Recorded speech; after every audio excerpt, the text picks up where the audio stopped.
You are now tuned in to People City Propaganda, a podcast by People City Council Los Angeles. I'm your host. My name is Albert Corado. I'm joined today again by my co-host, Ricci Sergienko. How you doing, man? I'm doing great, and I'm just so excited to have these faces at the table. Yeah. A lot of years of organizing here at this table. Yeah. A lot of fun people who love to do bits and make jokes, but also be serious when the time comes. Yes. Would you consider yourself a serious man, Ricci? Depends on who you ask. I'm very serious about my actions, but I love to fuck around. You do. You're always like cracking jokes. You're doing dad jokes and all that. Yeah. But today, listen, it's not about us today. Today, we're joined by three incredible organizers who are doing incredible on-the-ground work. First, to my left, we're joined by Bunny. Can you give us an intro? Tell us where you're from and who you organize with. Yes. My name's Bunny. I'm an elder millennial that Shout out. in Redondo Beach, California. Okay. My dad grew up in the same house where he lives now. Okay. Where I grew up. So I've spent most of my life down there. South Bay. South Bay. Okay. And then we've got to my right, Carla. Tell us where you're from and who you organize with. Yeah. Hey, y'all. I'm Carla. I was born and raised in LA, but I was raised in Reseda. So I'm a Valley girl.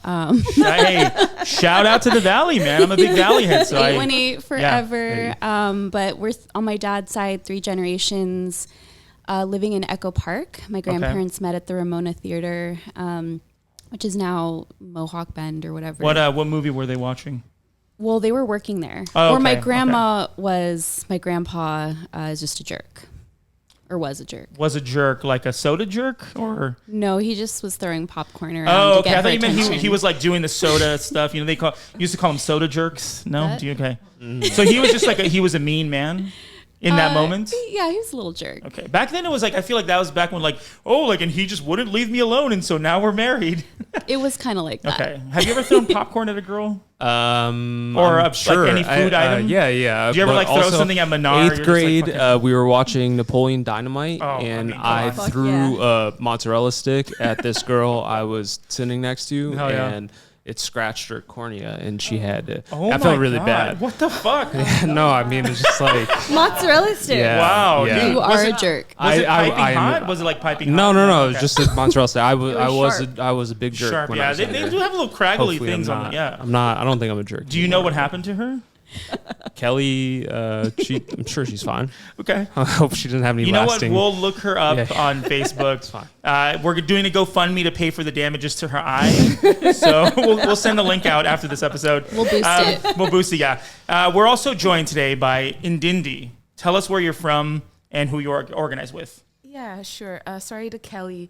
And my name is Ndindi. Ndindi, sorry, my bad. That's okay. Ndindi. I'm from East Africa. I'm from Kenya, but I've lived in Los Angeles in about the Palms or mid-city area for a long time, and that's where I organize. Love that. Thanks for joining us. We're here to talk about some sort of crazy shit. But I think we started the last episode like this. I want to ask each and every one of you, how'd you get radicalized? How'd you find yourself coming into this work? Was it a book? Was it an action? Was it a teacher? What happened to kind of bring you into this amazing work? My mom is a brown immigrant, and my dad is the descendant of a Manzanar internee. So I feel like I was born into it. Sure. Okay. Yeah. And what age did you start becoming kind of serious about it and like really kind of being more intentional? I probably went to my first march when I was like 24 or so. And you're how old now? I'm 33. 33, so okay. almost 10 years. Hey, yeah. Okay. We'll get you something for the 10-year anniversary. Yeah. Yeah, we're saving up for it, along with the legal fees for Kelly. For Kelly. Yeah. Carla, how'd you get radicalized and get into this work? I feel like I'll just tell a story of when I was 12 and I convinced my dad to take me to the DNC. I was in LA in 2000 and Rage Against the Machine was playing. And didn't like things like broke, people started, that was like a whole thing, right? Yeah. Like police kind of escalated and stuff like that, right? So I heard about it on the radio. I heard there was a protest. My dad and I made an agreement. I said, can I please skip school and go to the protest? And he was like, okay, I'll take you, but you can't tell mom. I said, deal. So we went, and I caught Rage Against the Machine, and At some point, tear gas was thrown. Jesus. I got separated from my dad. Wow. I ended up waiting on a hill under a tree to try to see if he could find me. It was really chaotic. We ended up finding each other after about an hour. I remember being really scared, but us both having this like moment of like FTP. And we went home and didn't tell my mom, like took showers and like kind of just went on with our day, went to school, like nothing had happened. But that was a radicalizing moment for me.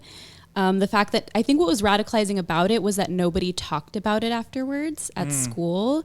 None of my teachers brought it up, and that it wasn't seen as something, it wasn't seen as newsworthy. Yeah. And it didn't seem important. And I, like, for me, like in my heart, I was like, something happened here. I don't really have anyone to talk to about it, but I started doing research. I found a rad teacher who was able to kind of guide me. I got very involved as an organizer in high school against LAPD, who were doing truant sweeps at the time. So if you were 5 minutes late from school, there would be cops at the front of the door writing truancy tickets. And the wild part is you had to miss school to go to court to fight these tickets. They cost hundreds of dollars.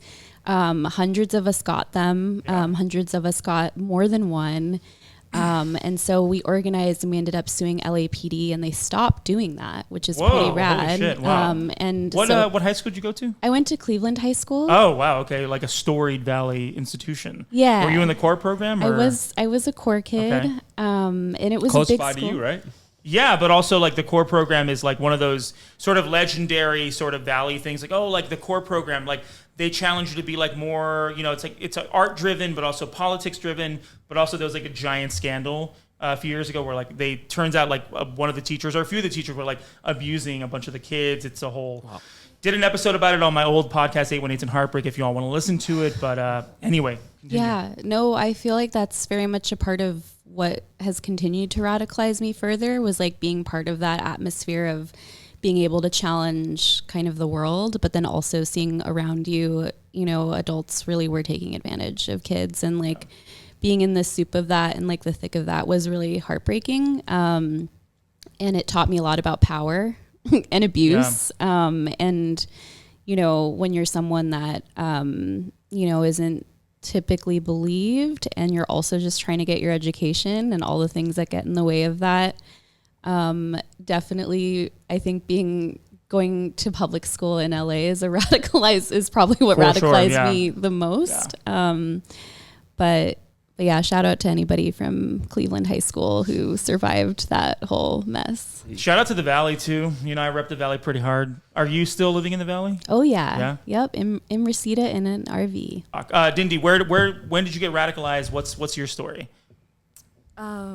This is a good question. I'm not sure. So I grew up in East Africa, in Kenya, and I'm also an elder millennial.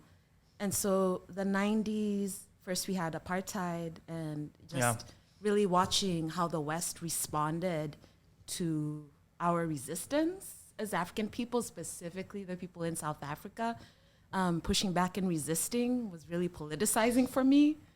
And also then we had genocide in Rwanda. So then I went to school with a lot of people who were displaced. Mm-hmm. And then Somalia, Ethiopia, like this is the region of the world that empire spent a lot of energy kind of destabilizing. Yeah. And my own nation state ended up not fully being in a collapse mode, but also the site where all of the NGOs and wherever this kind of refugee industrial complex is set up in parts of our nation state without any good kind of question. It's also super strange to me. To me, I always thought, well, refugee status is very transient, but like now you have people who are like, I have grandchildren and I grew up in a refugee camp, and that's being maintained. So that was always obvious to me that like this doesn't work at all. I think in the 90s was when I was like, no,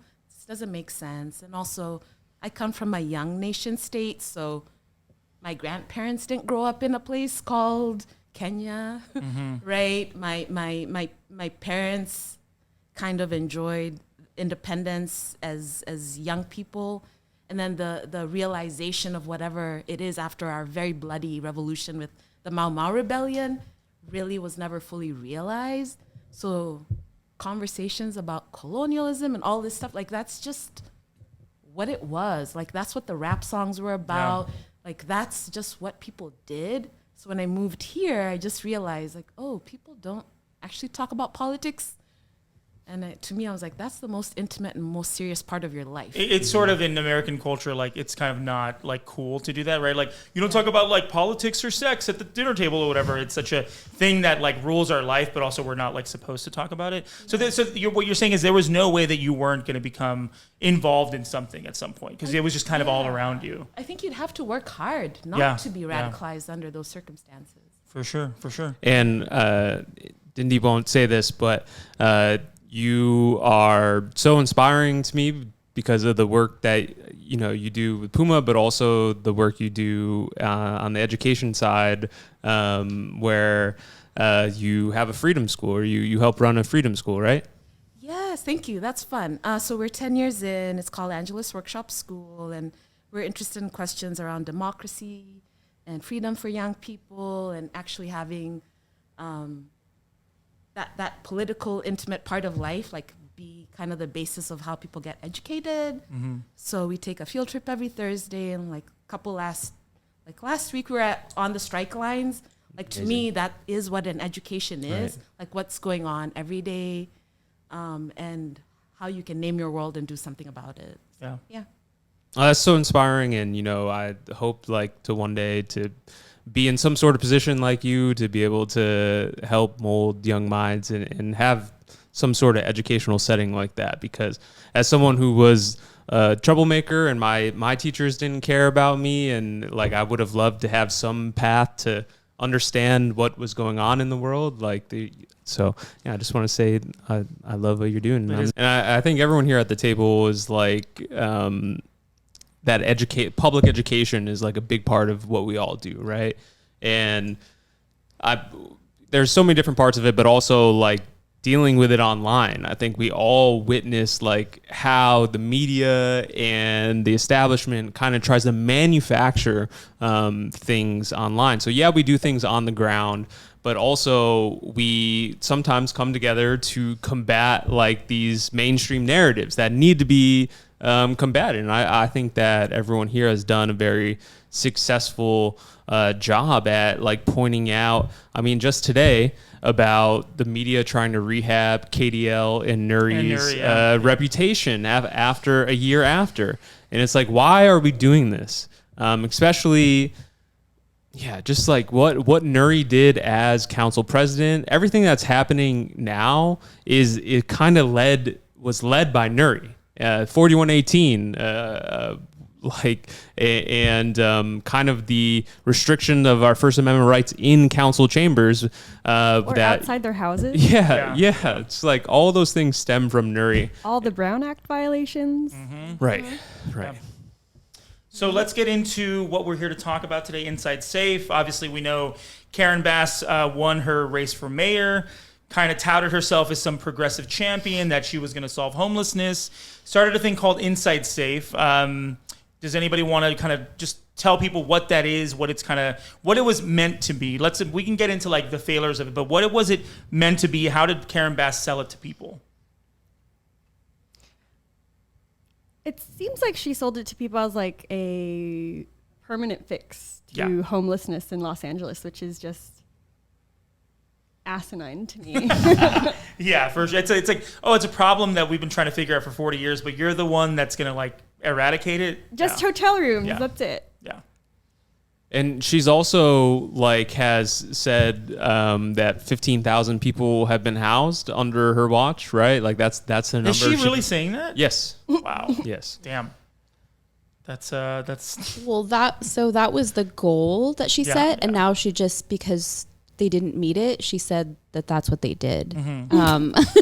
Which I think is how, it's how I feel like this media question is really interesting because I feel like what Inside Safe has been is mostly just been a PR operation, right? Sure. Which is what we understand it as. But, it was very successful in being able to convince the general public, okay, this is what we're going to do to take care of the homelessness situation that we have. But depending on who you were talking to, it was definitely Karen Bass is obviously talking to lots of different audiences. For homeowners, people in Venice, anybody that hates homeless people. Business owners. Like, what's that? Business owners. Yeah. Capital. This was seen as like okay, like I'm going to throw something at this and you're going to have your streets cleaned. Like we're going to actually get rid of tents. And she would say that after every time she would address people about Inside Safe, it was about the removal of tents. Right. So we have to kind of take them at their word. We can't, I think a lot of liberals have put this like idealized kind of fantasy of what they would hope a program like this would achieve, and that maybe it's going to, homeless and unhoused people are finally going to get something out of this. But I think Karen Bass actually was pretty straightforward in being like, it's about the removal of tents. So like that's the bottom line of Inside Safe. And for people like listening that may be tapped in, may not be tapped in, the removal of tents means get rid of visible poverty and not actually deal with the issue of homelessness. Yeah. Just get rid of visible and then they use clean up our streets, which is fascist language. When you say clean up our streets, what do you actually mean by that? Yeah, and they were able to put in millions of dollars into these operations, which may have housed or may have put people temporarily into shelters. I can go into what's been happening on Etna Street, how we saw it. I know it's connected. Like it's pretty much like a formula at this point where they, it's the first thing is it's very secretive. It's very militaristic. It's going in that Thursday or Friday before, seeing who's around. They may have other service providers that have been around who it's about a head count, first off. And there's always an uptick in police harassment. They will do things like pull people out of tents to see how many people are actually on the street. So the first thing is surveillance on Etna Street, which is a long time encampment that actually people in Van Nuys were told to go to by the city. People used to occupy the courthouse and the courtyard for the courthouse, and were living pretty much in front of the police station in Van Nuys for years. And some folks from the city, this was a few years ago under Nuri's watch, told people to come to a street called Etna, which was an industrial street that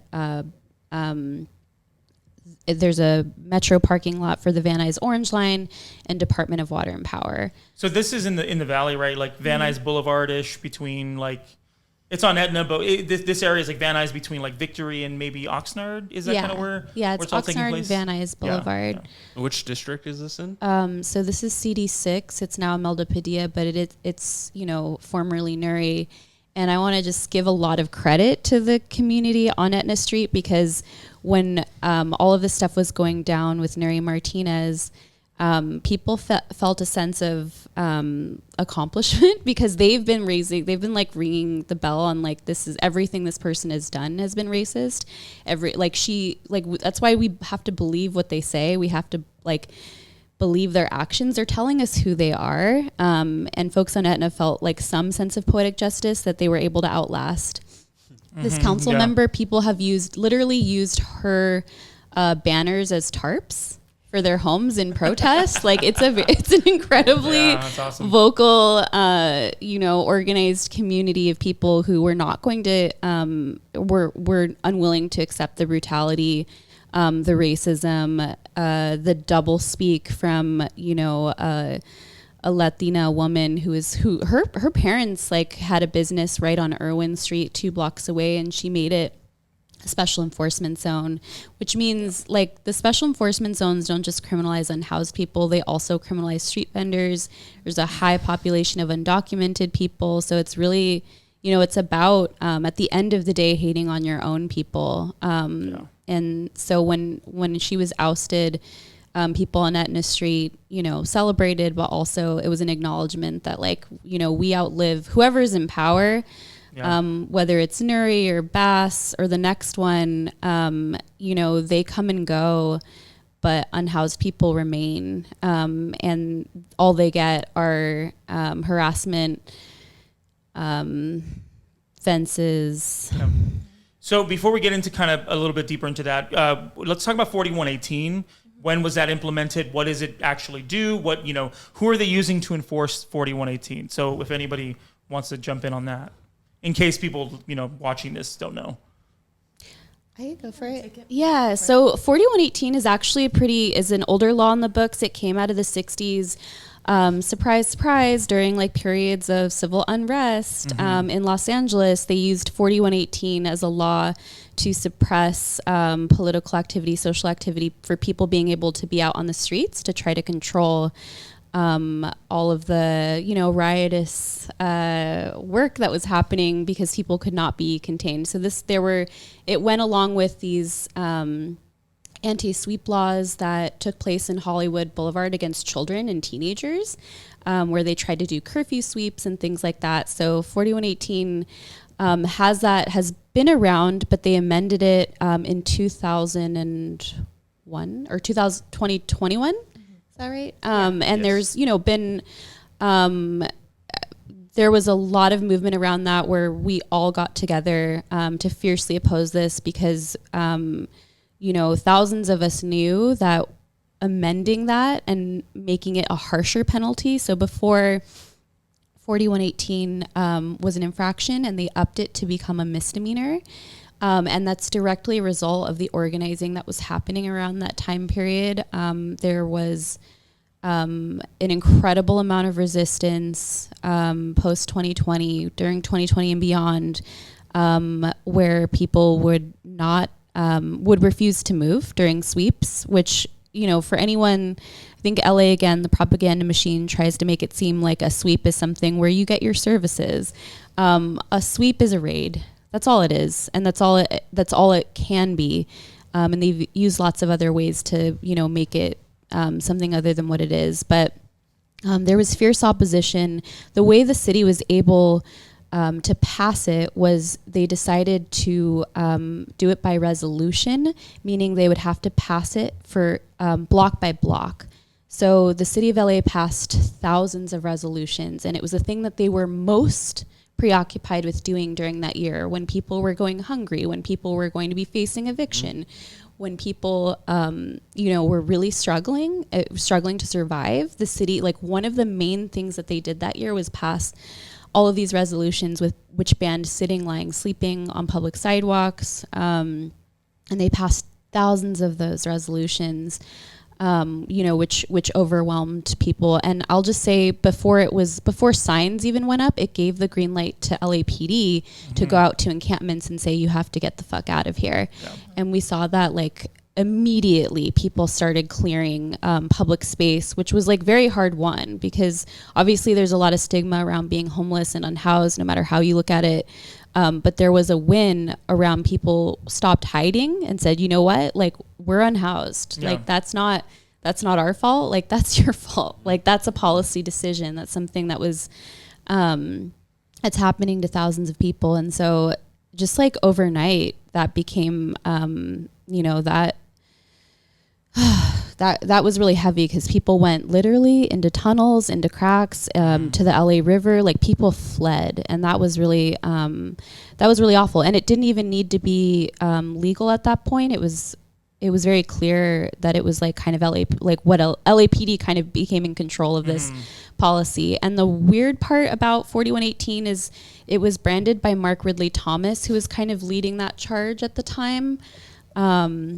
Who's no longer on city council, but at the time he called it the new kind of federally indicted former council member Mark Ridley Thomas. Normal city we have here. Yeah. So just before that, he was the one that was pushing for 4118 and calling it kind of a new era of civil rights, and saying that 4118 was tied to the right to housing, which is so backwards on so many levels, but that's how twisted things are in the city. And so, attached to that was like an street engagement strategy. But when you look at the street engagement strategy, half of the steps are about fencing and then securing the fencing with police and patrolling. So you're like, they're cool. Your housing policy, your street engagement strategy is just put up some fences and arrest anybody that stays behind. And what about special enforcement zones? Could you kind of get into what those are? Yeah, so that was part of the failed, Garcetti brought in Bridge Home Shelters in 2019. And with shelters, Garcetti put special enforcement zones around. And if you look at these signs around that have the special enforcement zone maps on them, they basically look like gerrymandered maps. But what they are is they look like redistricting, like wild ass things, but it's just like basically they drew maps around where people's tents were. So if you look at that sign, it shows you where encampments were at that time, and what came with that was the promise of doing sweeps every single week until the end of time. Like there was like a start date, there's no end date, and many of us were organizing with encampments that then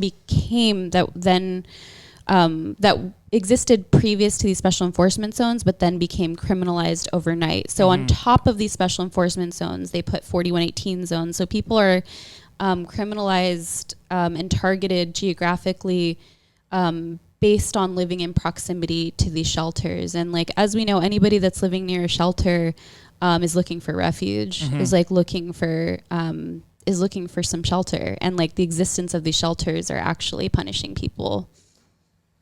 Jesus, yeah. And so how has Inside Safe failed? I mean, we all kind of knew it was going to, but what have you seen as on-the-ground people? What's happening? What's going on? I mean, obviously, we know sweeps are violent and brutal and traumatizing, but yeah, get into what you've seen and how, Karen Bass is a piece of shit.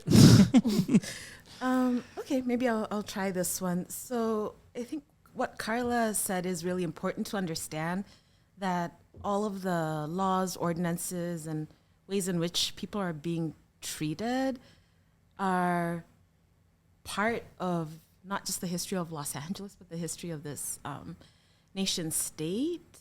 And so it is a continuation of like settler colonial policy to really demand or push and force people around based on where they are and live.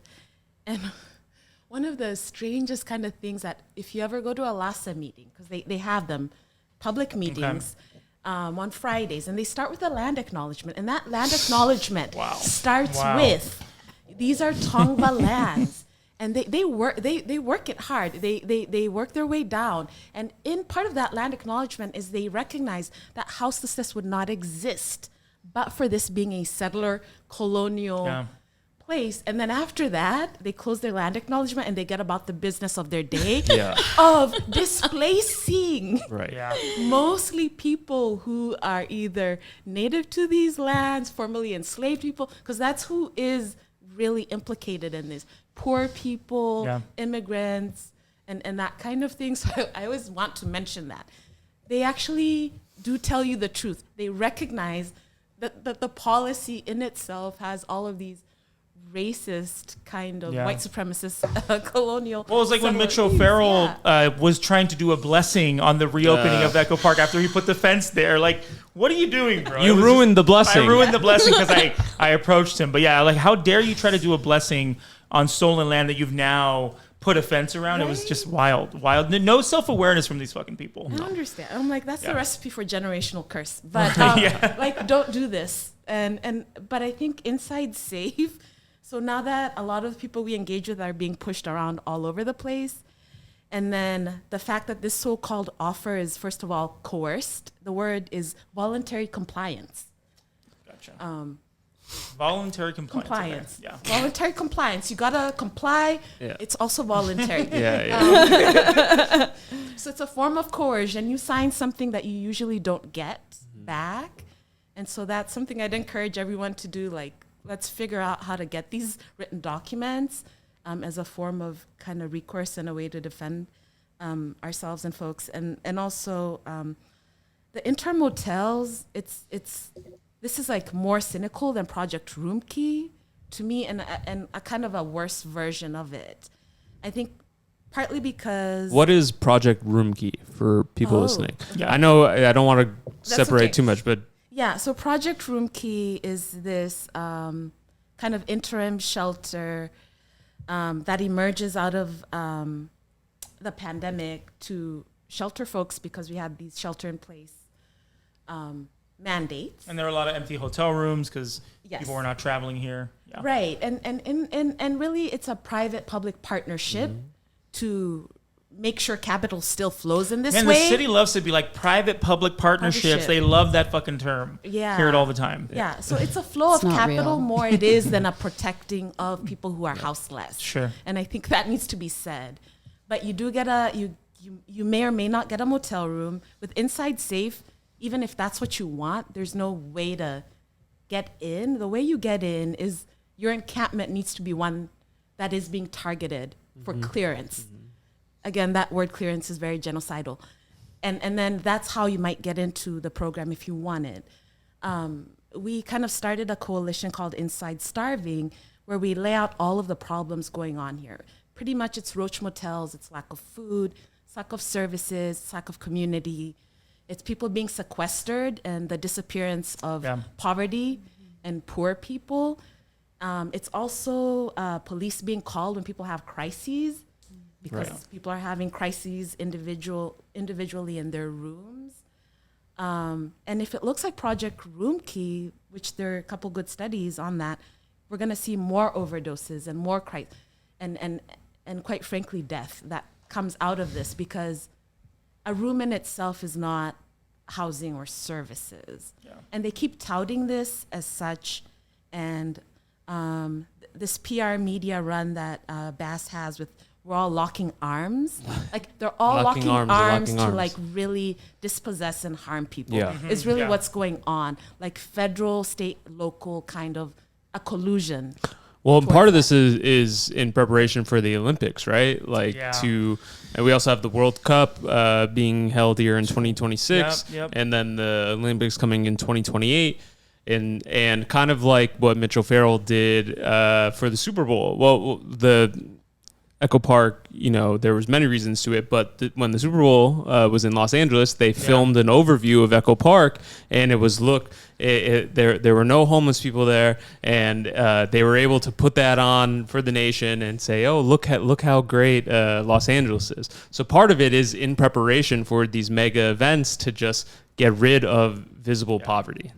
Yeah, and I mean they did it in the run up to the '84 Olympics, and obviously that militarized LAPD to a place that had never been before. And we know they're trying to add 3,000 more LAPD officers before 2028, and they're even more militarized now. So it all it all works together as we all know. Yeah, that makes me think of like people that we organize with. Say Inside Safe is really just a police operation. Yeah. That's really what it is. And like, that might sound wild to somebody that's like just learning about this for the first time, but it makes a lot of sense. And if we just look at it for what it is, that's how it operates. And like, how Inside Safe has built off of Project Room Key, the way they've done it is very like the blueprint now is like really based on like how they were able to mass displace people at Echo Park Lake. So they're looking to that model, which is really effed up because we know that more people died than were actually housed as a result of that. Like it cost millions of dollars, but like the cost, like the incalculable cost of life that happened as a result of it, that could never be accounted for, is what they're doing on a more efficient, speedier scale with Inside Safe.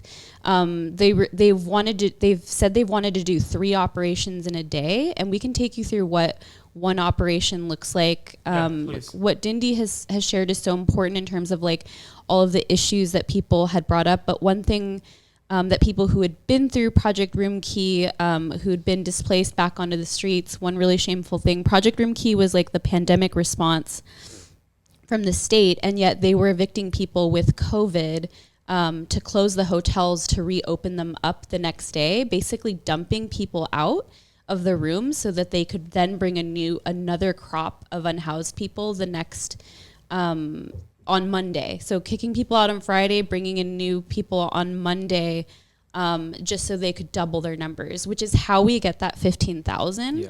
That's how we have that number, is because they're dumping people and cycling people through. Folks on Etna and all across the city who've been through this before recognize something really important, is that there's nothing in writing that comes with this. So people are basically told to get on a bus and like go somewhere they don't know where they're going to. They're being filmed to give up their property. They have to say their name. They have to say what they're giving up to participate in Inside Safe. Because they're not getting enough people to sign up, they bring people to the street where the operation is happening, and then they have them claim that they were living on that street. It doesn't make any sense. Like there's, you could, if it were an actual voluntary program, people would probably take hotel rooms. The way that they're doing this, it is punishment based. That voluntary compliance, that is the language of LAPD. That is what they say. It's clearly designed by them, because who else would be that fucking sadistic and sick to the detail of they film you. So they've gotten sanitation to film somebody on camera saying, I give up my property to accept a room in Inside Safe. That is a requirement to go into. You do not get a hotel room until you give up a tent. A lot of people hope to keep their tents because there's no guarantee. You don't get to know how long you get to stay or anything like that. So people usually want to keep their tents. They say, you can't keep that. You actually have to give that up. So it's the tent to room exchange. What we saw in Etna last month was 2 days of 50 city employees descending onto that street, clapping "Si se puede" with like a totally tone deaf, like just being like, are you ready to accept a hot shower? There's no permanent housing that they're even promising. Yeah, they're just like, are you ready to change your life and get a hot shower? And it was really demoralizing for people who had they were just like, I don't understand. Like, what is this like customer service attitude that people are coming with? And they're like, it was really sad and frustrating for people. And they would come back every 5 minutes. They're like, are you ready? Are you ready to accept Inside Safe? Are you ready now? And we're like, okay, I'll give you 5 more minutes. Take all the time that you need. I'll be back in 5 minutes. They would come back continually until by the end of the day, someone would say, okay, I guess I'll take a hotel room. Everyone would circle up and then just start screaming their heads off, clapping hysterically. Jesus. People called them the happy fascists. You want to talk about they're missionaries. Like, will you accept Christ into your heart for literally some food or that's what it something? feels like. Yeah. It feels like a content mine. They're just filming people for content for Twitter and Instagram. For Bass's PR campaign, as been mentioned a bunch of times. Why is Janice Hahn posing with somebody next to their tent? Like, what? She's never been to our encampment before. She took away our porta potties, and then she won't answer our questions about them. So why do you get to come here and take pictures that you're going to post online with somebody that you harmed?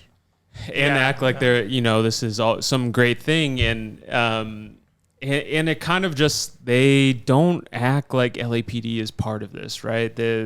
All the politicians don't act, but for those that are there and that have seen it, LAPD is fully apart from start to finish. Like this is, like you said, an LAPD program, and it's just. But Karen Bass, her PR campaign is like no mention of LAPD. LAPD is not involved at all. And the only way the city has to enforce anything is LAPD, and they're willing to do that. They hate homeless people. They love to crack some skulls. They love to put people under their command and say, hey, if you resist or if you fight back, we're going to hurt you. And they love to do that. So, this is the thing about with any of these, anytime I see a increase in homelessness services, I'm like, oh, the police are going to go after that. They're going to find a way to get to that money because all they want is overtime and all they want is bragging rights of oh yeah, I helped clear this encampment. It's a fucking game to them, Yeah, we saw, so that's what comes along with it, after Inside Safe happened on a Tuesday, Wednesday, a sweep that had not been, Thursdays are our days in the special enforcement zones on Etna. Folks at that encampment had organized a campaign against 4118 where no one had to be moved for over a year and a half, which was a big deal. And yeah, I'm so proud of them. I mean, they risked like everything to do that. And, you know, we knew when Inside Safe came through, you know, about 15 people from Etna Street went in. We had about 30 other people from other places who, you know, were desperate for a room, you know, claim Etna, and literally on Karen Bass's IG, people saying they were from Etna, and we asked and we're like, do you know this person? They're like, I've never seen this person. So it's like that level of like curating, you know, like really like trying to sell this to the public. It's honestly like, it's a mind fuck for people. And then on Thursday, you know, they come in. I'll just say that before, one thing that people on Etna did that I think was important was there's all these agencies, right? There's 50 people that represent like over 20 different agencies. And it's very overwhelming. They're literally all standing in front of somebody's tent. But they're all saying different things. It's like they're going back. It's like that police tactic, again, going back to talk to people. Then they'll bring somebody else in to talk to them, and then they'll come back, and it's just like an onslaught. People on Etna demanded that they ask, like, okay, what is happening? What happens the day after? You two are here for 2 days. You guys have something to offer. Like, what happens on Thursday? They said, oh, this is all voluntary. Like, this is, you know, this is the Inside Safe operation. They're like, we know what happens on Thursday. And they wouldn't answer. They won't say what they're going to do the very next day. And we had someone from Bass's team. I just want to say this, like, people fail up. That's how the city works. So people that were responsible for Care Plus sweeps in Van Nuys, Janet, who is part of the LASA side of this, name names. Janet Montian, who was like head of outreach, and just saying, like, when we look at Lex Oliver Ray's reporting on like Care Plus, which we know were just sweeps, but like the city of LA calls it a housing program. It was 2% of people that got outreach to, meaning had their tents destroyed as part of Care Plus. It feels like a dehousing program. It is. Yeah. It You're is. unhousing people. And so Janet was kind of an expert at this, who worked at LASA, would just declare that people were just shitting and pissing in their tents, even though people had brand new tents, and we know that that's not what was happening. But she said all she had to say was, these tents are contaminated. This was someone who worked for LASA, who went out of her way to do this, was kind of running, because she understood how the game works. All you have to do is say, oh, it's contaminated. Sanitation would throw everything away. Yep. That person would be left with nothing. And then she would approach them and say, are you willing to accept services today? Which is how LAPD's HOPE team, which was their homeless outreach, operated. So it's the same tactics, just cycling through across the years. But so Janet, it was very weird to see her as part of this Inside Safe operation, because we knew her from Care Plus, but we didn't see her again. We're like, maybe she got fired. In like the right world, if we lived in a world of justice, she would have been fired. But she's working for Mayor Bass, and she was in charge of Inside Safe. So when people on Etna saw her, they were terrified, because they were like, this is someone who like knows the game in and out. And they're like, people were you know, hoping that something might be different. They were like, well, we'll give, like, we're gonna, like, all we can do is hope, because on the other side of hope is just like cops with tickets and guns. So we're gonna just like hope for something. You know, when they didn't honor the fact that people demanded that things be in writing, they're like, we can't offer you that. We can't offer you that. Like, we cannot guarantee you anything. People knew that this wasn't a program that was actually for unhoused people at all. But Janet was there those days for the Inside Safe operation, but then she was there on that Thursday. Imelda Padilla was there on Thursday. The senior lead officer was there on Thursday.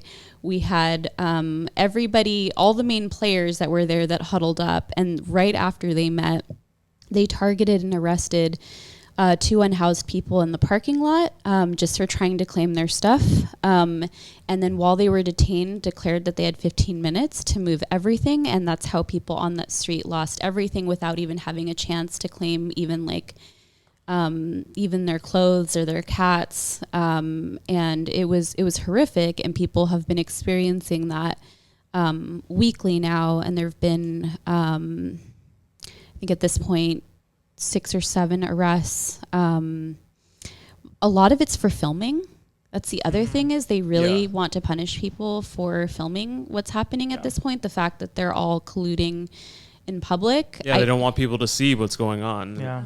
They only want the special PR package, They don't want to, and because they know, if it gets put out and they get exposed, they'll have to start answering questions, and they don't want to be questioned at all. Mayor Bass ducks a question just like the cops do. Oh yeah, she's been in the game for so long. She's an expert. Bunny, you're in CD15, where fascist former council member Joe Buscaino, who was notorious for 4118 zones and sweeping folks. Have you seen any difference in policy with new elected council member Tim McCosker? Who was a former LAPPL lobbyist? Yes. No. Fascists are fascists, right? Anybody that works with cops, I think, is going to do cop shit. So he was there during our Inside Safe sweep along with Janice Hahn. And I had one of our residents ask me, like, are we getting swept after they leave? And I was like, you better go ask your council member. And he totally ducked the question, and then they got swept after. Yeah. So, no, he's a piece of shit. Just the same continuation of the status quo, but McCosker didn't try to play like he's a progressive or anything, but he's a Democrat, right? Yeah, a Democrat. I mean, we're still seeing sweeps in Ugo's, even Unisi's district. Yeah. Don't get us started on Hugo. Yeah, let's get started on Ugo. Hey, we got punching bag. Yes, okay, great. Yeah. I mean, Ugo, they passed the most progressive budget in city history. But just happened to include... a lot of money going to the police, but whatever. Those are most details. Progressive budget ever. Yeah. I think it's really odd how CD15 always has a cop rep in there. Yeah. That's like a culture. Yeah. Buscaino was an LAPD officer himself, and now McCosker was an LAPPL lobbyist. It's kind of they have a stronghold on, but also kind of the demographics of CD15 and in San Pedro. Like we've been to Buscaino's house, and his neighbors wanted to fight us a few fascists. times. Actually, it's nuts. I've heard bad things about Joey Bucket's neighbors. Oh yeah, Joey Buckets. That was the name that you called him, huh? That I think I don't know who coined it. Someone. Well, because the fucking city's so obsessed with piss and shit. No, he's called Joey Buckets because kept bringing up the fucking buckets of feces that he was complaining about. But I've never seen a bucket of feces in an encampment. No, people that's the thing that buckets of shit, I don't know. It's very funny that the city has to address the fact that, yes, we are all human and we all piss and shit. Yeah. It's part of being human. And it's it's your fucking fault. If there's a pile of human shit on the floor, it's probably someone who had to go to the bathroom and couldn't find a fucking public bathroom because they don't exist in Los Angeles. Christ. Or you have to go inside somewhere and pay for something. Or if you try to go inside somewhere, you're kicked out. What do you, I don't know. But I hope that Joe Buscaino, someone takes a bucket of piss and shit and pours it on him like slime from Nickelodeon. There should be a buzzer for that. Gatorade. Yeah, exactly. In a just world. It's Indigenous Peoples Day, and I always like to remind everyone that Buckets voted against it. Yes, and he does because he was Italian. Yes. The reasoning was so wild, and that was one of the years I actually went in there with my students, and even the teenagers were like, this is not a what's going on? Is this real? Yeah, doesn't he have a festival or something that he does on those days or something? Somebody posted that. He does some sort of spaghetti festival or some shit like that during... Yes, I remember that public comment. Somebody called him a fake Italian. Yeah. Jesus. Oh, man. Yeah. That's, there is no politician in this city who isn't going to fuck over unhoused people. Not Ugo? Yeah. What, our progressive king? What are you talking about, dude? We're in his district. He's listening right now. Well, he is the most progressive council member we ever had, and he's great, and he would never do anything bad ever. That's a sorry state of the city because, it's, oh my God, we're in trouble. Yeah. There's also not any politician in LA or anywhere that doesn't piss and shit. And you would think that they would Are you sure they piss and shit? I don't know. They might have that shit sewn up. I don't know. They seem inhuman to me sometimes. Yeah, that's true. That's very true. But Ndindi, talk to us about you're in Palms, right? So is that in the city limits or within the? What district is that? So it's CD5. CD5, okay. And, progressive, newly elected progressive council member, Katie Yarlowski. I'm not even ready. I'll be kicked off this podcast. Yes. But what are you seeing there? It's CD5. We're at the border, right? The border of CD5, CD11, and Culver City. And these three entities are completely, like, they collude with each other to, first of all, not take responsibility for anything, meaning if you ask a question, that's so-and-so's problem. Yeah. But also collude for the criminalization aspect of it. CD11 we don't really engage with because Tracy Officer Tracy, actual fashion. Tracy Pork. You don't. Nice. Yeah, that's not really necessary. But unfortunately she's competent, and you kind of don't want a fascist who's competent like sure, this. Yeah. And then CD5, again, like, we're progressive, we care, this, that, and the other. Lies. Complete lies. Just lie to you all the time. I fucking hated when she was running, Knock LA was like, we're going to endorse her. We can push her to the left. And I'm like, you know what? That's never fucking happened in the history of politics ever. It's not going to fucking happen. And guess what? It hasn't happened. Like, she's right wing as the rest of them. Yeah, and then she's not right wing enough for the people who voted for her. Yeah. So they keep showing up. Actually, it's actually the right wing in CD5 that shows up to trouble her, because like she'll do the most milquetoast. Right now, there's we want more affordable housing. Just very simple, basic stuff. Anyone can get behind it. Not the people who voted. So there's not enough pandering that you can do to these people at all. There's no point of bothering, and also at the same time pretending to be progressive on any issues. So. Well, it's like with Ugo, who's like, he's hated by the right wing, has lost a lot of his like kind of more left people, but the right wing still thinks he's an abolitionist. It's a weird sort of thing that happens to politicians. Like, you're not right wing enough for the righties, and then you're like, you don't have any leftist cred anymore. You're kind of in this weird no man's land almost. But I feel like Ugo and these people. You're in DSA. Yeah, exactly. DSA. I think these people will, by the time they're up for re-election, will cozy up to the right wingers because they know those are the people who are going to like back them. But. Yeah, and to that point, not that I came here to talk about DSA, I feel like... talk about whatever you want. This is you. your podium. So I feel like if people like pounded the pavement for you and you promised them something, Ugo's not my person, but surely can DSA not ask questions of this person, push back upon, like... None of it. Ugo is owned by labor. And he proved it with voting against Controller Mejia's pick, Jamie York. Yep. And Ugo fucked up, and he wasn't supposed to spill the beans, but he was like, oh, well, she's opposed by labor, and this is, we don't think she wants to make us a part of this lobbying ordinance. And so, he's not beholden to these people that hit the pavement for him. He's beholden to labor. So you were saying there's a lot of buck passing. Is it because you're kind of on you a border? You say butt passing? Buck passing. Butt passing. I mean, is that a thing? Is that like if it's consensual, cool. But like, I didn't understand for a moment. No, buck passing, meaning like because you're on a border, it's like no, that's Culver City's problem. No, that's so that a lot of that is happening there. Yeah, and then also people get harassed by both. So you're harassed by Culver PD, you're harassed by LAPD. Yeah. And then also to the line, like that's what we're experiencing too. Like this is all like fights over lines in the sidewalk, right? And it's like it's so brutal. They'll be like, okay, Metro's in charge of this side, LAPD's on charge of this side, so they both show up to the same. They show up to the same action. They're like, we don't know each other. We're just here for this. You're just here for that. And it's like people literally, people are dying over their games like this. And it's like that. It's policing public space, but like to the inch. Like it really is like that at these sweeps. Like we'll see how absurd it is.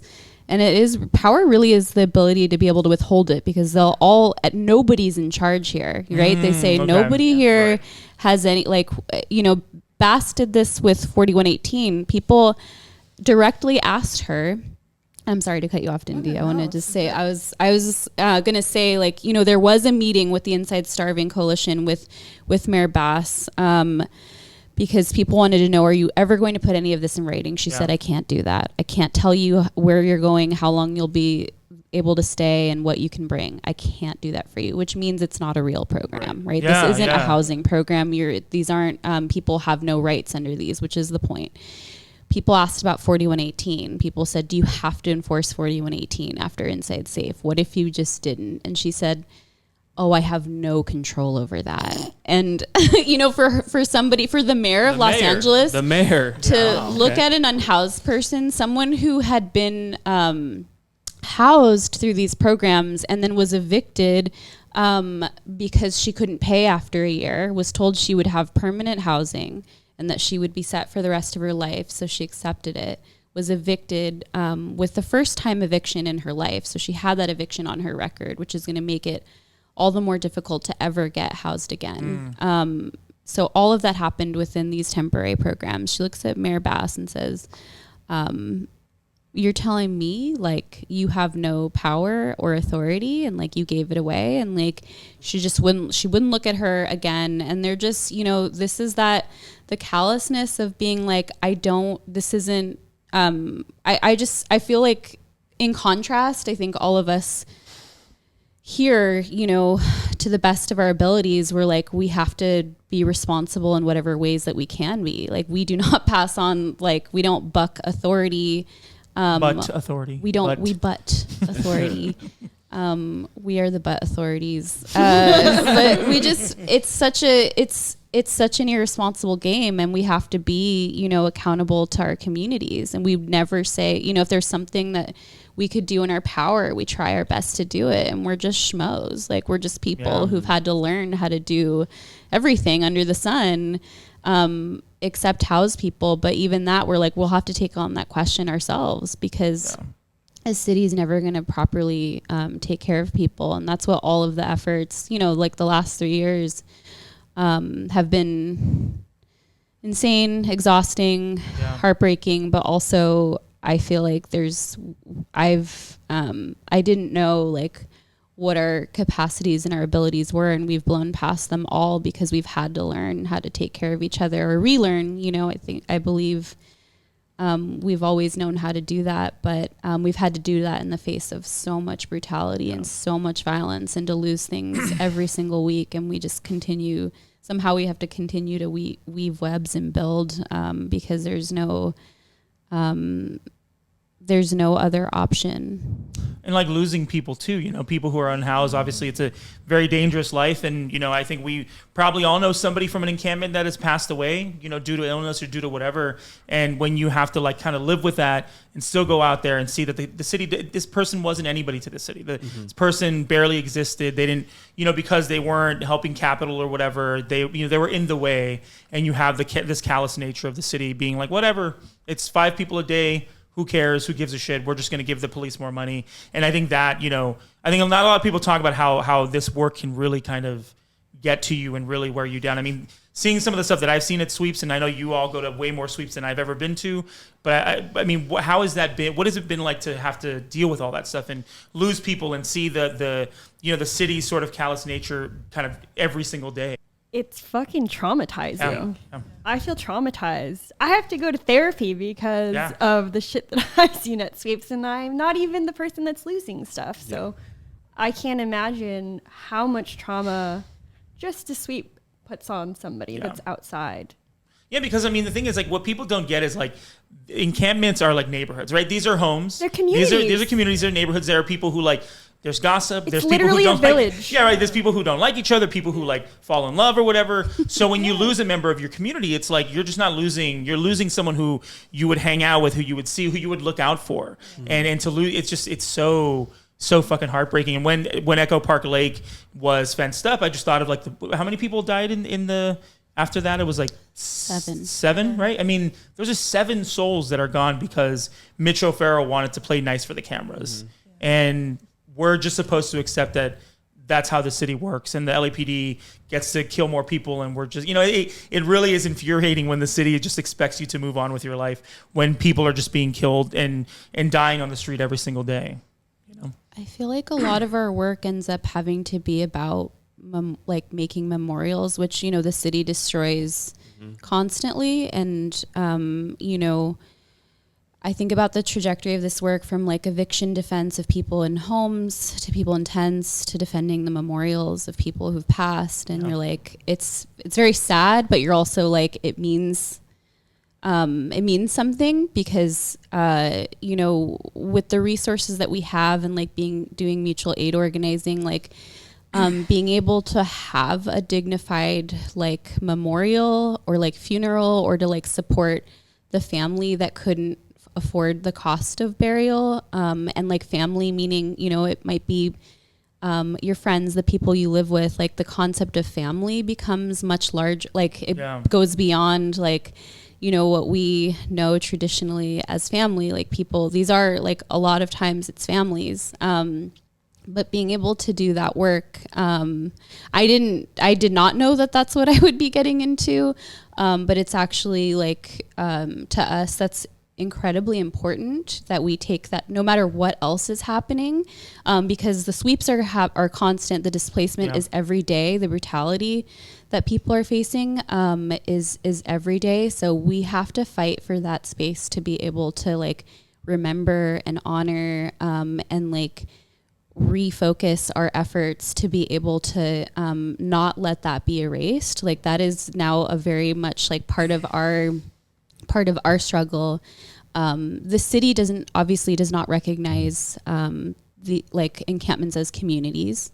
That is something that like people fight for every day to be recognized, but also to really remember all the people who've died and all the reasons why these deaths were preventable, and to do everything in our power to stop that from happening again. And I feel like we've had to kind of go into some spirit, like our reserves of like, just, you know, I am not necessarily a spiritual person. I'm not a religious person, okay.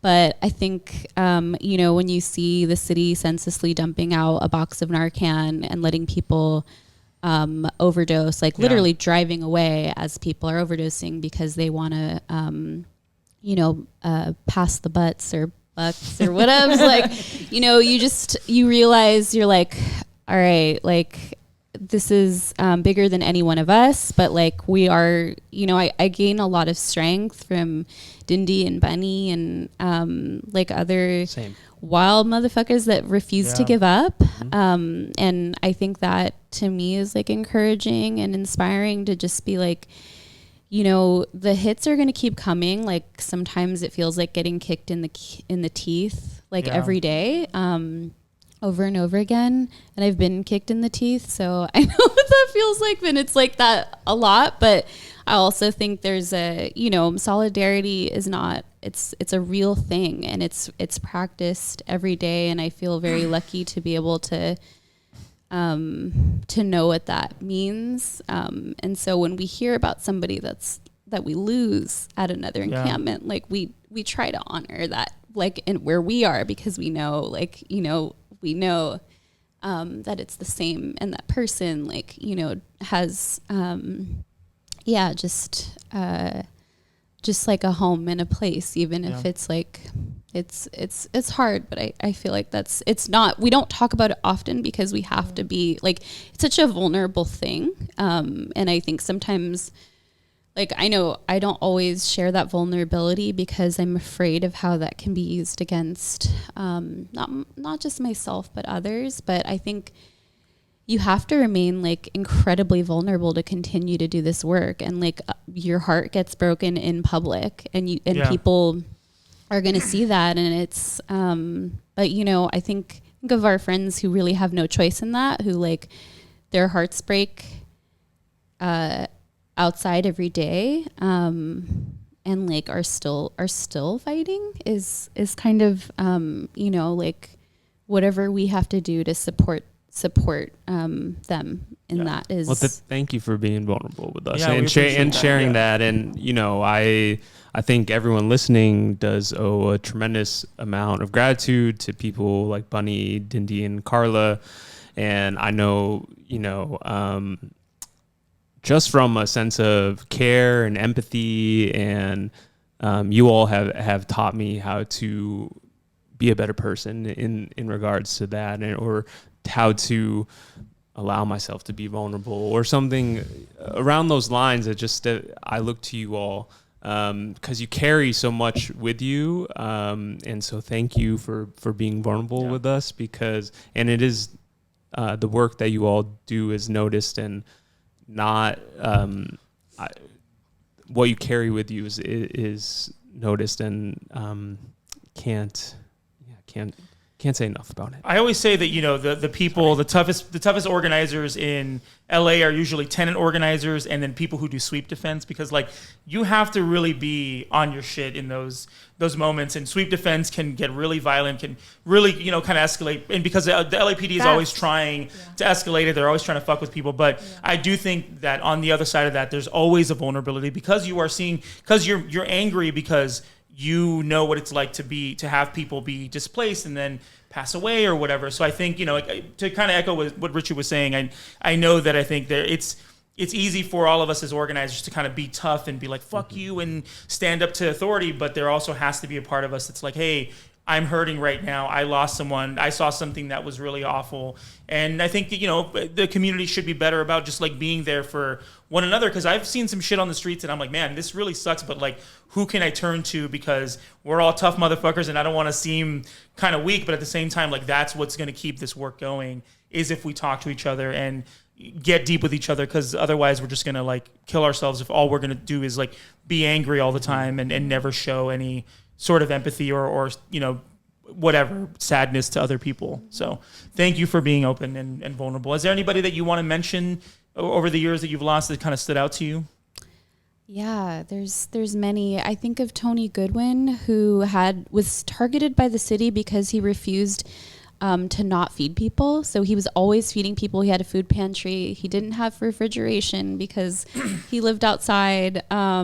So he was targeted weekly. They called him, said it was unsanitary, that it was contaminated, even though he was obsessed with keeping like fresh food out for people, because the thought of people starving or not being able to eat, like he couldn't, that he wouldn't accept. So Tony Goodwin is someone, he loved Anita Baker. He was just like a beautiful elder, and just a lot of our friends at Aetna really looked up to him, people without fathers, who really found like some peace and like safety at his spot. And like he was always playing music. There was always food. There was always laughter.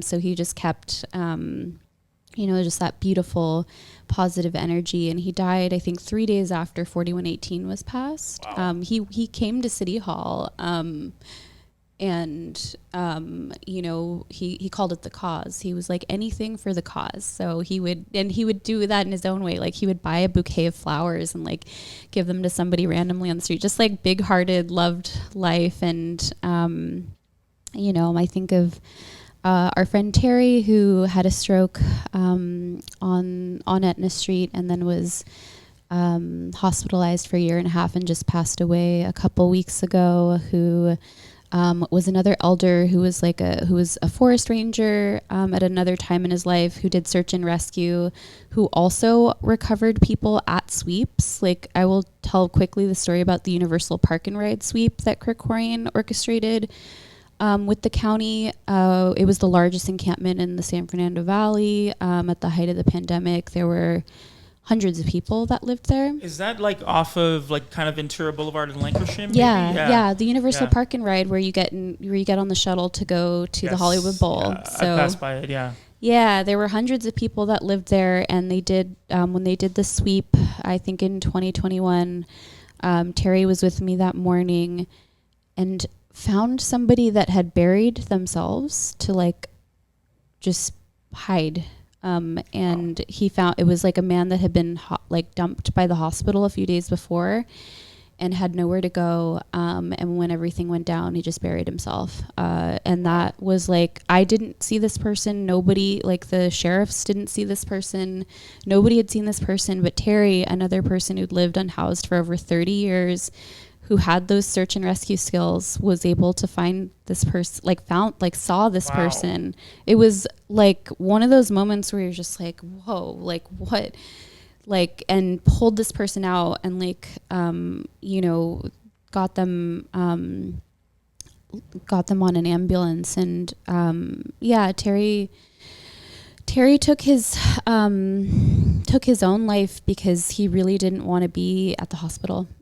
So he ended, he made a decision, and I just want to honor him. He was very angry. So and that I think is true of like a lot of folks that live outside, like a deep sense of injustice. And they see it all the time, right? Like if you're in housed, you see injustice constantly, but had a deep sense of injustice, and so was always would always let you know, was always angry, would probably get kicked out of every org because he was so angry and belligerent. I just think about him, and I love that energy because he just like didn't let up, and just could not be, that spirit couldn't be controlled. Those are the two. They're elders. They were over 60. Lived past the life expectancy for an unhoused person, but like not by much. I think the age is 50, maybe, I don't know actually what the age is, but it's very low, it's very, Well, thank you for sharing that. So going back to Inside Safe real quick, I mean, do we think that Karen Bass will ever give it up and just admit defeat and say that her fucking program didn't work? Or do you think it's just going to be like, going for ever and ever until she gets out of office and maybe someone else takes it? What do we think the future of it is? I'm hoping that City Council will just stop funding since she's not providing any reports on what she's actually doing. Yeah. Can you speak to a little bit about that? She said when she announced the program that she was going to be releasing, I think, weekly reports, like on her numbers, what was spent, how many people were housed. And we haven't seen any of that. Yeah. So it's been months. It's been since the beginning of the year, right? And didn't something come out that they had spent like however many millions to house like 70 people or something like that? $3,000 to $5,000 per person per hotel room. Wow. $3,000 to $5,000. My apartment does not cost that much. Yeah. I live in a tiny studio, but it's still. Well, it has to pay. What that services are being offered? There are no services being offered. No, that average amount per room, part of that is like includes how much the like CEO of LASA, and they make what, like $400,000, really, $500,000 a year. Wow. Yeah. And I can't speak for anyone in the controller's office, but I believe that like Mayor Bass won't allow the controller to audit Inside Safe because she's saying it's an executive program, in which city council, the city doesn't have any control over. And so she's saying that because it falls under the executive of the mayoral branch, that it's not subject to the same auditing. That's just my personal analysis of it. I don't know anything from the city. If it's going so well, why not release the data? Right. Why be secretive about it? If it were going so well, it would look different. You would not need to have a PR machine. Yes, and she constantly tweets about it, constantly is posting about how successful it's going. It's like, bro, that's not the energy of someone who's actually like you're compensating for something. You know what I mean? Yeah, for sure. And then, we should also just kind of keep saying it is not a housing program. Mm-hmm. Yeah. Whatever it is, it's not that. It's a bunch of other things. And so I think when we look at all of the other I don't call them failed anymore. I think they just do what they intended to do, which is remove people from public space. And it sells an image to the public as well. Yeah, and hope the situation just disappears or go away or whatever. But definitely not a housing program. And I think I think the failure will be like all of these other things. It'll come down to like there's no more funding. Mm-hmm. And then they're going to talk about how like no one will fund it anymore and not be honest about how really it wasn't doing what it was supposed to do in the first place. I think also we should question the place of some of these providers, Path, St. Joseph's, what have you. So since they're nonprofits, the PRA process, like we're having all a difficult time of figuring out like where does this money actually go? Who is it attached to? Where are these contracts? All of that. And again, I think if it were going so well, they'd be more transparent about it. Definitely, yeah. You got any questions? No, I mean, just one thing is for Project Roomkey, the money spent towards that, they said the federal government said that it was 100% reimbursable, right? And what Garcetti did was filled like 2,500 rooms or something like that. And that was an opportunity for the city to try to house or temporarily house as many unhoused people as they could and have it be reimbursed by the federal government. And they didn't do that, right? And so they are not interested in actual solutions and the ability, even when they have the money to actually try to implement this, there's always going to be excuses. And Karen Bass is just going to continue. You ask about what is going to happen with Inside Safe. It's going to be the same thing that Eric Garcetti did. Whatever excuses he had for whatever programs he had, Karen Bass is going to continue that while giving LAPD more money. Yeah. That thing will remain true, is that one thing is she's going to give LAPD more money. Well, good thing we stopped Rick Caruso, though, because Rick Caruso was going to give LAPD more money, and he was going to sweep all unhoused people off the streets. And so good thing we stopped that. Yeah, but Karen Bass doesn't have the Americana, bro. That's what I'm saying. It's like... Should we house people at the Americana? Hey, honestly, yeah, yes. That's a great fucking place. Listen, I love going to the AMC theaters there. Empty it. Build some housing in there. Take out all the seats or whatever. People in the Cheesecake Factory, or have them. Then no, that's where they go eat every breakfast, lunch, and dinner. Yeah, you keep it open. They keep it open. They get Cheesecake Factory. Yeah, they get. We turn the little fountain into a lazy river. People can hang out there with their kids. Bring some pool noodles or whatever. Honestly, I'm down. What about the little train? The little train, I think that could be like. We'll take it off the little rail thing, and we'll actually make it go around the neighborhood. So you can get to like the library, get to like, let's do it. Honestly, if we take a sliver of the LAPD budget, we can make this happen, is what I'm saying. So I think if the city would tell people that don't work for nonprofits how to actually house people, it would be so much easier. But they gatekeep that from us because they don't want a significant portion of people to be housed. Yeah, I mean, so what do we think the reason is that the city just refuses to actually house people, like knowing that it has resources? And what I mean, we could all sit here and say, oh, they're evil and fascist, but what do you think is the actual reason? Is it because I don't know. Well, yeah, you're the expert, so let me know. I mean, I think certainly it is ideological because it's not data-based. It's completely an anti-intellectual position. Like more people die. And more people are not housed. And it costs us more money. It costs more money. Yeah. Like by every metric that is reasonable, what's going on here doesn't make any sense. So it's definitely ideological. And also, I consider our money and should we claim it and do what we want with it, actually house people and serve it? I think the foundations of what it means to be a productive human being in Los Angeles and everywhere will be questioned because there is this underlying idea that you are unhoused for some reason that has to do with you as an individual. Right. It's a personal failure rather than there's something about you that's not productive. It's not all of these other structural issues. And should that happen, all of us who are tenants with landlords, we should rise up too. Like really. It would be pretty radical if we actually use the money towards what we're talking about versus maintaining a kind of state police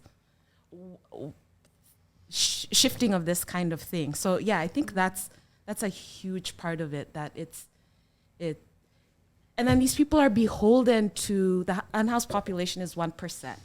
Yeah. So everyone's beholden to whoever votes for them or where they get their monies. It seems that people want to not see the homelessness, but the actual real problems associated with it. We need to push them to just do what we want to be done. I think also we really need to think about, I'm glad Carla and everyone brought it up. It's unhoused people. It's not even that they're second-class citizens in this society. They're complete objects. a complete refuse. Like Dehumanized. you're completely, there's no, I mean, think about any one of us, even no matter how like shitty your housing is, you still get a lease or written paperwork.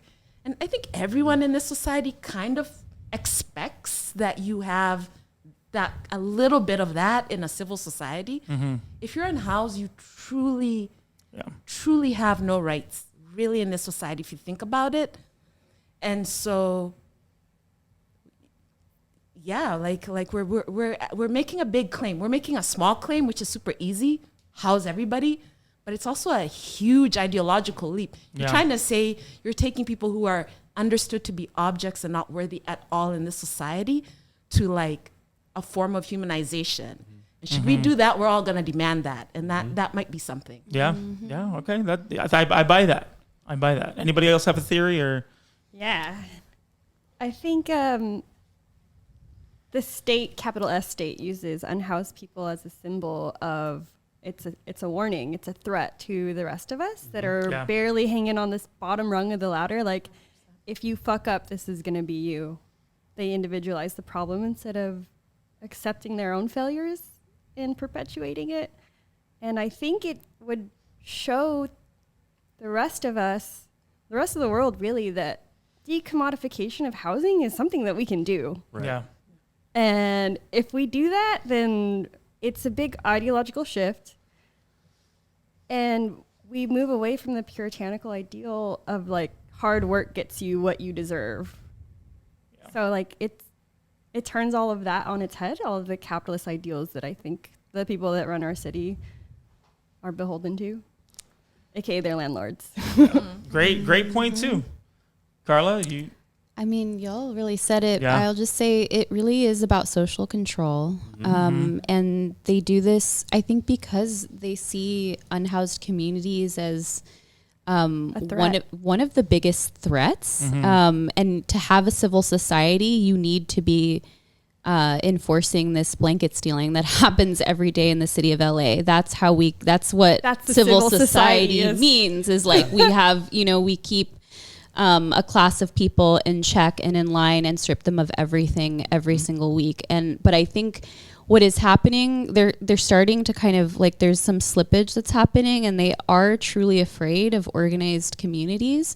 They are afraid of the power that unhoused people have, because they reveal that all of this is a sham. Like that Inside Safe can't even make a written offer. Yeah. That is nothing, right? And there's other examples across the world, like in Sao Paulo, where they have communities that, have organized to do building takeovers. And, they've successfully been able to squat to own these buildings that have been left vacant, have been left dormant for years.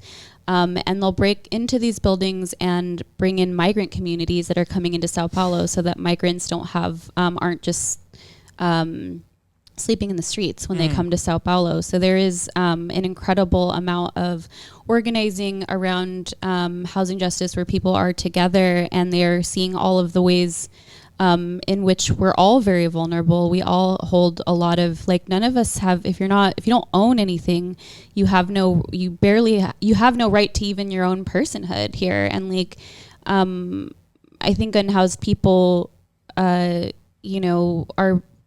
we're made to believe that they're crazy, and we make people crazy because people actually have probably the deepest insight into the path forward. And that's like one of the things that is most hopeful to me, is people have such like brilliant ideas that should just get the support. And I totally I love what y'all are saying about, these are our resources, this is our money, all of this is done. Like, we do believe in like a public common and a public good. And I think they're most afraid of that. They're most afraid of us linking up and really seeing the value in one another and the things that we're fighting for collectively. So that's why they try so hard. That's why they will like waste millions of dollars to suppress it. every day. Like they do it every day. And they also hate when people figure out a way to live outside the system, which I think why encampments are so hated by people. Like, oh, they figure out how to like make it so they meet their needs and are a community outside without of capitalism. Exactly. Yeah. I think that's probably another one. Ricci, you got anything to close with? Well, the thing is that, you know, if you were to give everyone housing and there weren't people living on the streets, LAPD spends 50-60% of their time policing unhoused people. Yeah. So if you 99, right, exactly. No, if you just follow cops all day, that's a low estimate of mine. Yeah, it's true. That's their function, and they really, if you did that, like, you know, we'd be chilling at the park. Right. The $3.2 billion that we give to LAPD every year, well, 90% of their time is now taken away. So we're giving them all that money. Also, who does the state send to enforce evictions? Right, in Los Angeles, it's the sheriff's department. Sheriff's department also gets nearly $4 billion. So if we were to guarantee housing and people wouldn't be getting evicted, and we were able to put and unhoused people were off the streets, well, now what are the sheriffs getting $4 billion to? Yeah. Well, it's simply and so it just kind of shows how the police are the muscle of capitalism, and they exist to enforce and protect capital. And that's why we have to abolish the police. That's why we have to buy police associations, because the LAPPL and ALADs, they donate to these elected officials for what reason? For what reason? So they continue to get more money, and they get more money to enforce these fucking anti-poor, anti-working class laws. And so we clearly see the problem, right? We all here clearly see the problem. And elected officials will never have the political will to do anything about it. And so we have to keep organizing our communities, our households, our neighborhoods, our workplaces, and eventually our time will come. Couldn't have said it better myself. Thank you for being here. We appreciate all the work you do. Where can people plug in to the movement, to do sweep defense, to do all that? I guess if you want to be found on social media, if not, just talk about some of the orgs that are out there doing the good work and where people can find them. There's a lot of good orgs doing work here. Our Twitter is, I think, SBMA Care Club. Okay. Please. South Bay Mutual Aid Care Club. Yeah. No cops.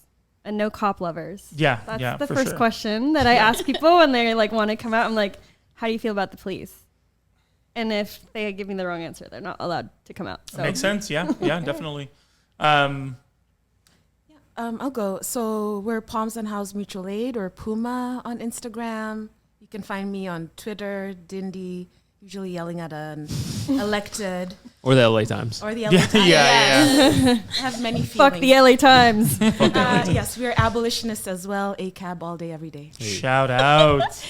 I organize with Etna Street Solidarity, as well as the LA Tenants Union. There are so many amazing mutual aid groups in this city, in every neighborhood. You can link up. Mutual Aid LA is a good resource for being able to understand what's going on in your neighborhood and how to plug in. That's